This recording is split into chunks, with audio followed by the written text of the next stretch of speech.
Pada zaman Rasulullah, di sebuah wilayah bernama Qorn di negeri Yaman, hiduplah seorang pemuda yang menyimpan rahasia besar di balik penampilannya yang bersahaja.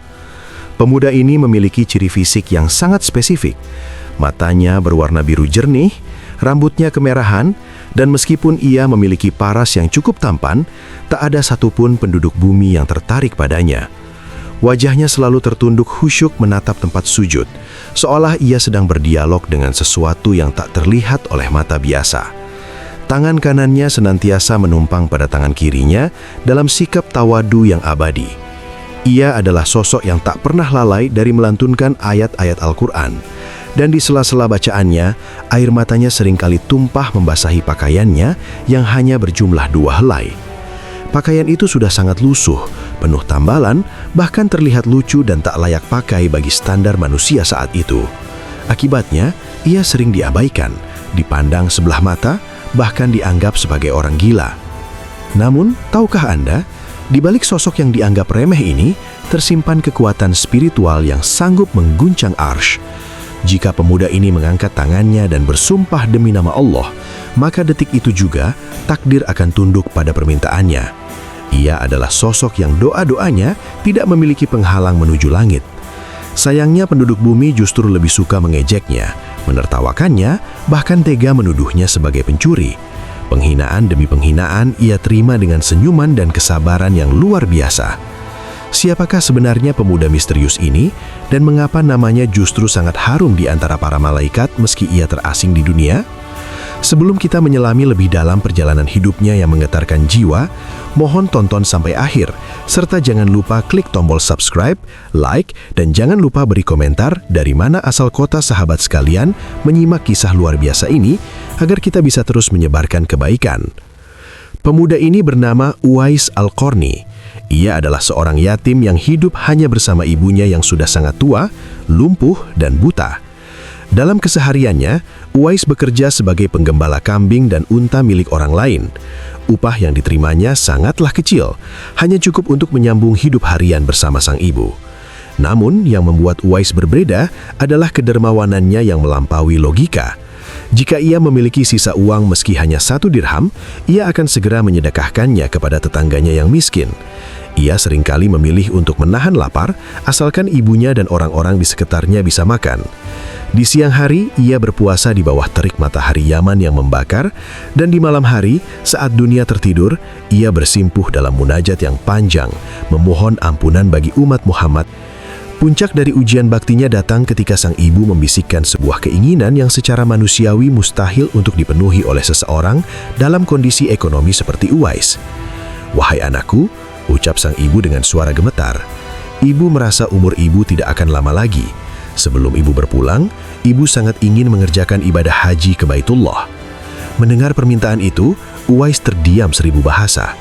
Mekah berada sangat jauh dari Yaman. Perjalanannya harus melewati padang pasir yang sangat luas, tandus, dan penuh dengan ancaman binatang buas maupun perampok.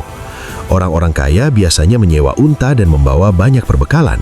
Sedangkan Uwais, ia bahkan seringkali kesulitan hanya untuk membeli sepotong roti. Namun bagi seorang pecinta sejati seperti Uwais, tidak ada kata mustahil dalam kamus baktinya. Ia mulai menyusun sebuah strategi yang dianggap gila oleh masyarakat sekitarnya. Uwais membeli seekor anak lembu yang harganya sangat murah. Ia kemudian membangun sebuah kandang kecil di puncak bukit yang tinggi. Setiap pagi, tanpa pernah absen, ia menggendong anak lembu itu naik dan turun bukit. Penduduk yang melihatnya tertawa terpingkal-pingkal.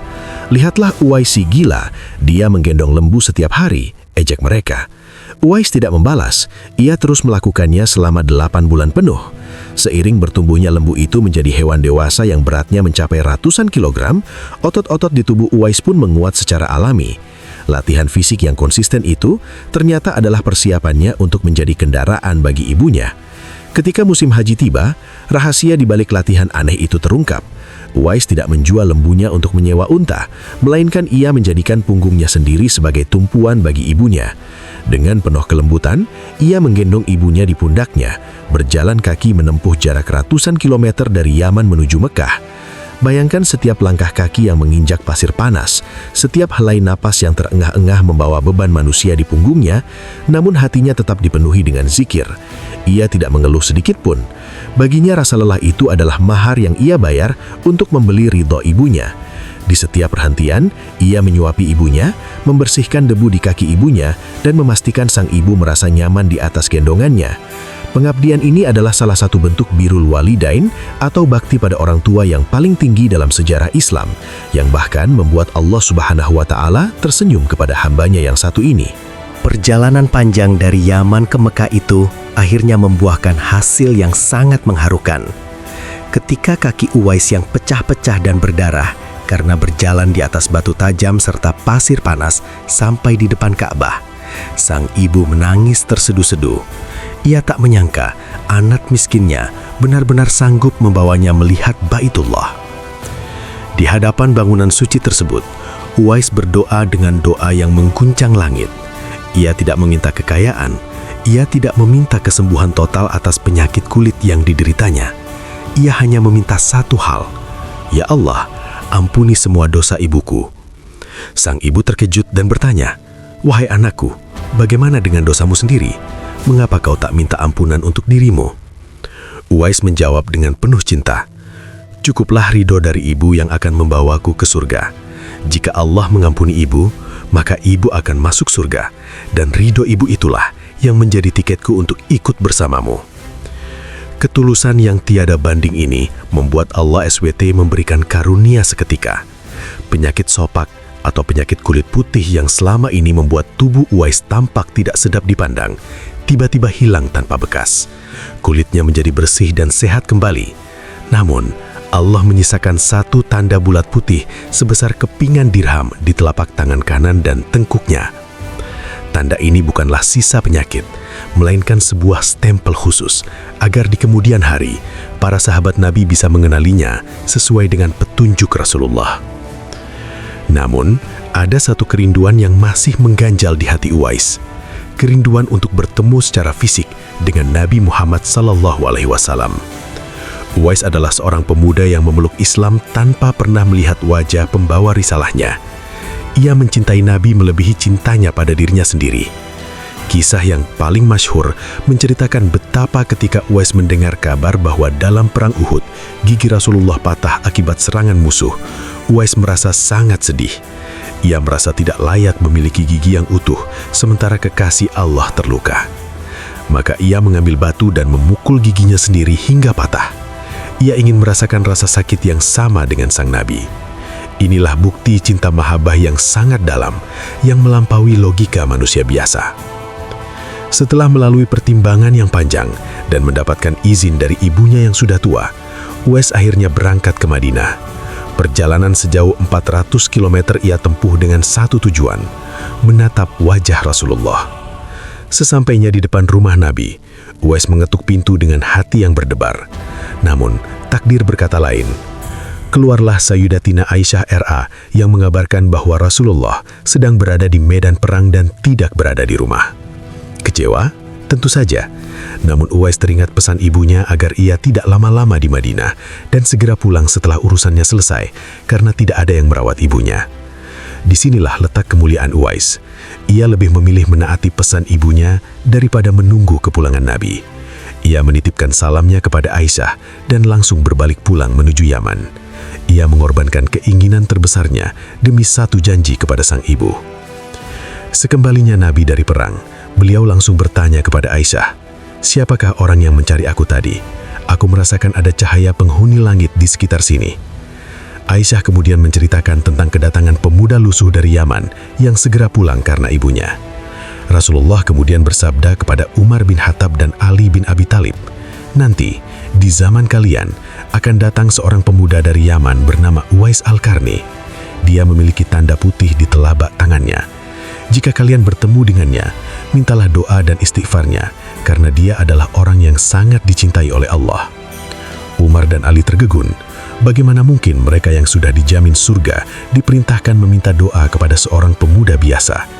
Itulah rahasia Allah, bahwa kedudukan seseorang di sisinya tidak ditentukan oleh jabatan, melainkan oleh ketulusan bakti. Bertahun-tahun kemudian, setelah Nabi wafat dan Umar bin Khattab menjadi khalifah, pencarian itu pun membuahkan hasil. Umar selalu menanyai setiap kafilah dari Yaman, hingga akhirnya ia menemukan seorang pengembala yang sedang sholat di bawah pohon di perbatasan kota. Umar dan Ali mendatangi pemuda itu. Saat melihat tanda putih di telapak tangannya, Umar segera menjabat tangan Uwais dan memohon agar Uwais mendoakan ampunan untuk mereka. Uwais sempat menolak karena merasa tidak pantas, namun setelah diberitahu bahwa itu adalah perintah Nabi, ia pun menangis dan mendoakan kedua sahabat besar tersebut. Umar sempat menawarkan bantuan harta dari Baitul Mal, namun Uwais menolaknya dengan lembut. Biarkanlah hamba tetap menjadi hamba Allah yang fakir dan tidak dikenal dunia. Akhir hayat Uwais Al-Qarni adalah fenomena yang paling menggetarkan penduduk Yaman. Ketika ia wafat, tiba-tiba muncul ribuan orang asing yang tidak dikenal penduduk setempat. Mereka memiliki wajah yang sangat bersih dan aroma yang sangat harum.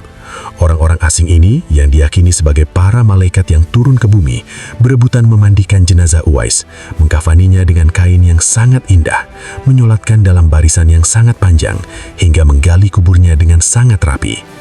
Penduduk Yaman tercengang melihat keramaian yang tidak masuk akal itu untuk seorang pengembala miskin. Barulah saat itu mereka sadar sepenuhnya siapa sebenarnya Uwais Al-Qarni. Dia adalah pemuda yang tidak terkenal di bumi, namun namanya selalu disebut-sebut di langit.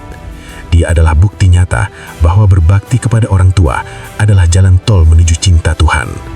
Uwais telah mengajarkan kita bahwa kekayaan sejati bukan pada apa yang kita miliki, melainkan ridho orang tua yang kita bawa. Semoga kisah Uwais Al-Qarni ini menginspirasi kita semua untuk lebih mencintai ibu kita dan mengejar kemuliaan di mata Allah, bukan di mata manusia.